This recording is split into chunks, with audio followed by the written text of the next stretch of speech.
Benaouda, on va parler de solidarité énergétique. Les exportations d'énergie de la Norvège atteignent des volumes et des prix records. Pourtant, la Norvège pourrait fermer le robinet. Oui, la Norvège, qui est le premier exportateur d'électricité d'Europe l'an dernier, en est à envisager maintenant de la rationner pour elle-même. Alors c'est vous dire les exportations. L'opérateur du réseau national observe avec une grande préoccupation un assèchement des bassins de rétention d'eau qui alimentent les centrales hydroélectriques du pays. Elles sont 1700 en tout. Le gouvernement travailliste fait donc à présent valoir que c'est à chaque État de faire en sorte que son propre système électrique fonctionne.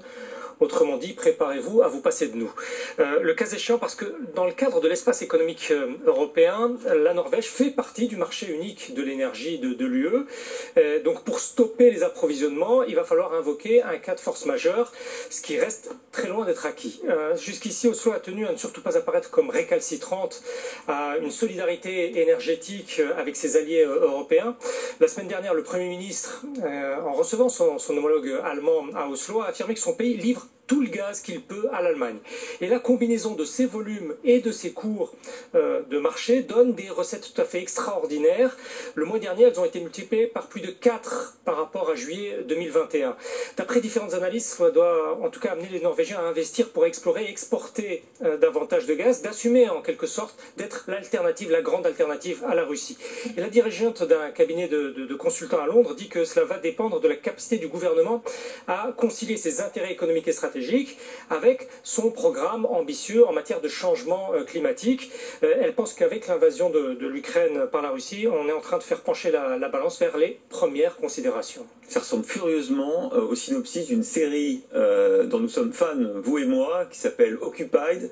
Je l'ai vu aussi. Toi aussi? Absolument, les deux saisons. Malheureusement, on attend la 3e saison qui n'arrive toujours pas. Jamais, je crois. Donc on peut la trouver sur Amazon UK. Oui. Je vous donne un petit conseil. La 3, bien sûr. En tout cas, c'est une série, pour ceux qui ne connaissent pas, qui montre effectivement l'invasion sournoise et insidieuse de la Norvège par la Russie, parce que la Norvège veut arrêter d'exporter des hydrocarbures au nom de l'écologie.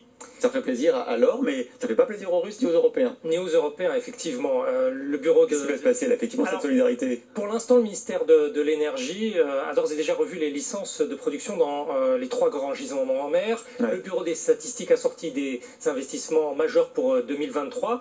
Et le chancelier allemand, lors de sa visite à Oslo la semaine dernière, a mis en exergue une forme d'union des valeurs, a-t-il dit, un attachement fort à la démocratie, à l'état de droit, aux droits de l'homme, ainsi qu'à un ordre international fondé sur des règles. Et une telle invocation, on peut le penser, des grands principes oblige. En tout cas, le propos d'Olaf Scholz a pu être conçu dans ce sens. Et ce qui amène à se poser la question de la perception de tout le profit qu'est en train d'en tirer la Norvège. Il y a quelques jours, un haut fonctionnaire norvégien audacieux a sur son compte Twitter joint une image de Picsou qui plonge dans son tas d'or pour figurer ce qu'est ce temps-ci le ministère norvégien des Finances. Cet économiste juge que ce n'est pas tenable. Un éditorialiste britannique, sans stigmatiser la Norvège, écrit qu'il est temps maintenant que l'Europe demande à la Norvège de baisser les prix. Au quotidien, ce producteur européen vend aux conditions du Qatar, de l'Algérie, de l'Azerbaïdjan, qui eux ne se prévalent pas d'une communauté de valeurs. Mais comment amener ce fournisseur, paré de toutes les vertus de la démocratie libérale, à consentir à ses alliés européens un tel geste? Offrir des rabais systématiques par rapport au prix au comptant porterait atteinte au principe même de marché.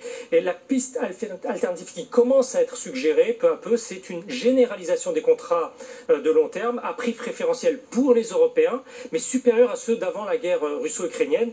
Mais cette solidarité effective provoquera alors des déséquilibres de marché d'une toute autre nature qui sera par ricochet difficile à répercuter. Ça va être l'automne et l'hiver de tous les dangers pour la solidarité européenne, avec Thierry Breton qui nous demande, vous savez, de baisser de 3 degrés la température dans nos appartements. On va mettre des gros pulls et des gros chandails. Il est 7h41.